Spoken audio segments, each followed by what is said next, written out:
Hello good morning everyone आंनि बड' इनभेस्टार चेनेलाव बयखौबो बरायग्रोनाय जाबाय। मिउचुवेल फान्ड पर्टफलिय' आङो मर्निं टाइमावनो मिउचुवेल फान्ड पर्टफलिय'खौ देखायनो नागिरदों। प्रफिट आरो लस, दिनैनि प्रफिट आरो लसखौ आङो जितु मिउचुवेल फान्डआव प्रफिट जानाय बा लस जानाय बेखौ आङो देखायनो लाबाय।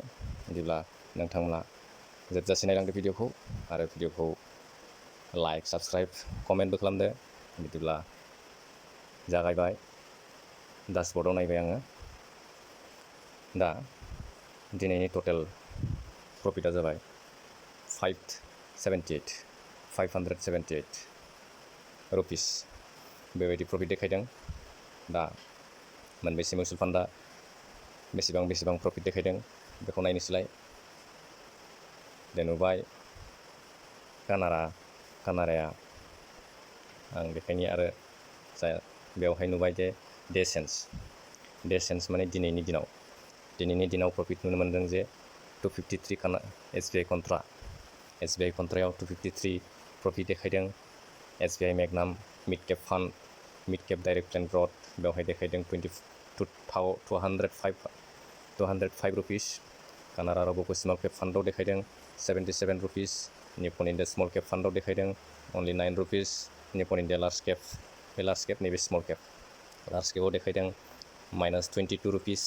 Tata small cap fund direct ग्रथआव देखायदों 19 रुपिस। आरो मोनबेसे दंबावो नायनि। Bank of India small cap फान्डआव देखायदों 16 रुपिस।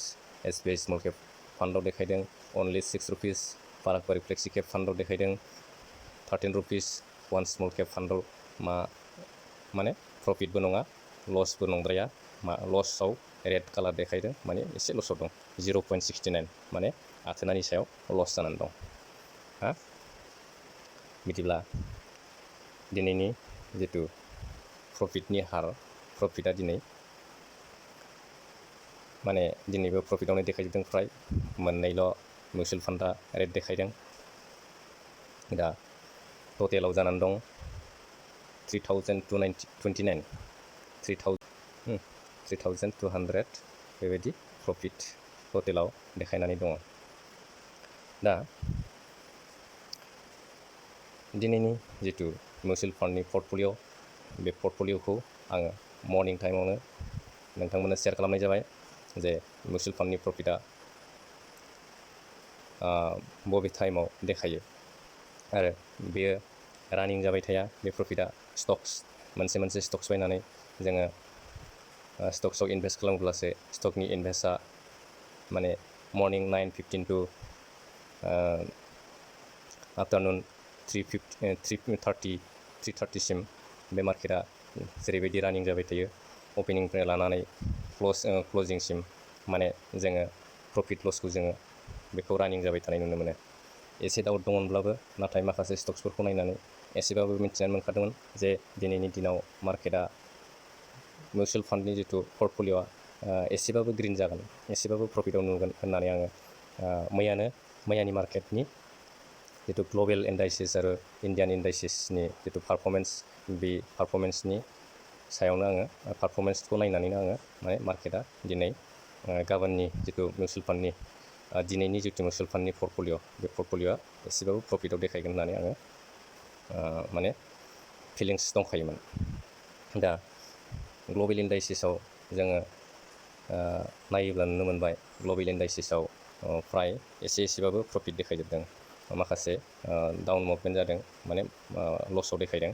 माखासेफ्रा फ्राय प्रफिटआवनो देखायजोबदों। बेखायनो आं बे गासिबो ग्लबेल इन्डाइसिस मार्केट आरो इण्डियान इन्डाइसिस बे मोननै इन्डाइसिसखौ आं नायनानै एनालाइज खालामनानै जे मिन्थिनानै मोनफ्रामखादों जे गासिबो ग्रिनावनो बांसिन नुनायखाय गोजौ फारसे बांसिन मुभमेन्ट खालामनायखाय आङो मार्केटनि जुदि कन्डिसनखौ नायनानै मिउचुवेल फान्डनि प्रफिटखौ दिनै एसेबाबो नुनो मोनगोन होननानै आङो आसा खालामखादोंमोन। बेखायनो दिनै जे नुनो मोनबाय मिउचुवेल फान्डआव एसेबाबो प्रफिटखौ नुनो मोननाय जाबाय। 500 बे प्रफिटआ 570 बेखिनि प्रफिट देखायनाय जाबाय।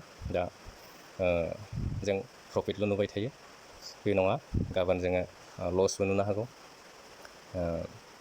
जों गाबोन लसबो जानो हागौ, समनिया जों प्रफिट जानो हागौ, आरो नेक्स्ट जों बांसिन प्रफिटखौनो नुलांबाय थानो हागौ। नोंनि इनभेस्टेड एमाउन्टआ जेसेबां इनक्रिज जालांबाय थागोन, जेसेबां माने प्लास जालांबाय थागोन, एसेबांनो नोंथांनि प्रफिटनि भेलुआबो बुरजानिफ्राय बुरजा जालांबाय थागोन। दा जोबनायाव भिडिअ'आ माबायदि जाखो, आंनि पर्टफलिअ'नि जितु प्रफिट लसखौ नुनानै नोंथांमोना माबायदि इन्टारेस्ट जाखो,